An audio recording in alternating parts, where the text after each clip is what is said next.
Happy holidays from the Codington County State's Attorney's Office. I'm Becky Morlock-Reeves. I'm Allison Bakken. This is Taylor Hageman and Katie Mose, and we're here doing our mocktail for 4D month. So today we are going to do cuddles on the beach. And we are going to start with our glasses.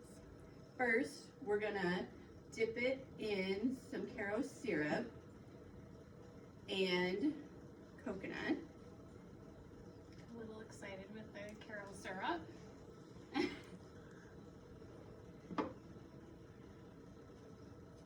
Alright, and then we will fill our cups with some ice.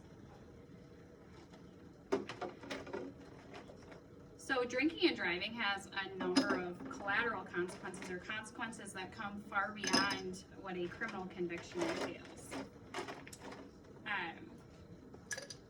So I'll let Becky kind of talk about some of the first ones.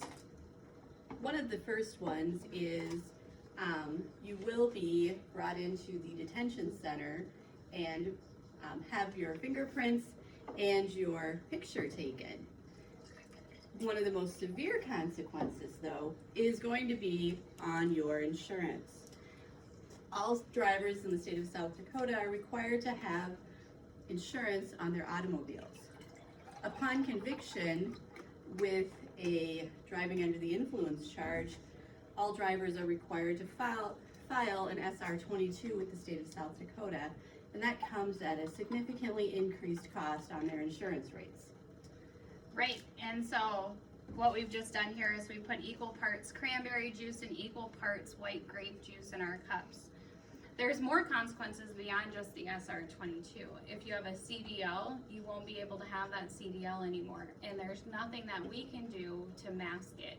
It's called the federal anti-masking law, which means that if you're arrested for a DUI, nothing can save that CDL. So that's another consequence that comes with drinking and driving.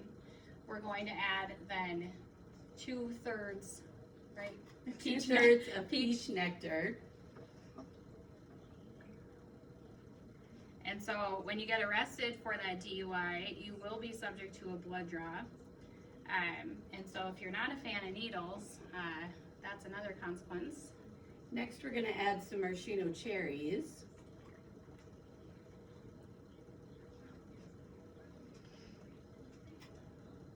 Additionally, we hear a lot that, well, I was driving fine, I don't know why I got stopped for that DUI. Sometimes you might think that you're driving just fine and you'll have a mechanical failure on your vehicle and you'll get stopped. If you drink and drive, you will get stopped, you will be investigated by law enforcement, and you will be prosecuted by this office. Additionally, if your blood alcohol content is over a 0.17, you'll be required to undergo an alcohol evaluation and take any drinking and driving classes as recommended.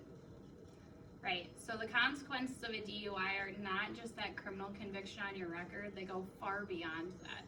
You have to have the high-risk insurance known as the SR-22 to allow your driver's license to remain valid for the next 3 years after a DUI conviction. You have to undergo the arrest process, a blood draw, all of those things. If you have a CDL, you're not going to be able to save it. You will be caught even if you think you're driving just fine. And most importantly, you're not only putting yourself at risk, but you're putting everybody else on the road at risk when you drink and drive. And a final consequence is for each conviction, your driver's license is suspended for a minimum period of 30 days. And it can go up to 1 year for a second offense, 2 years for a third offense, and it progresses from there. So you would also impact your ability to get to different places, your grocery store, your work, your daycare, and need special permission from the court to make those type of arrangements. So to finish off our mocktail, we've just added an orange slice. We would encourage you all to make sure you have sober drivers and that your designated drivers take that responsibility very seriously, because we will take DUIs very seriously, and we do. And so with that, we wish you a happy holidays and stay safe, everybody. Merry Christmas. Merry Christmas.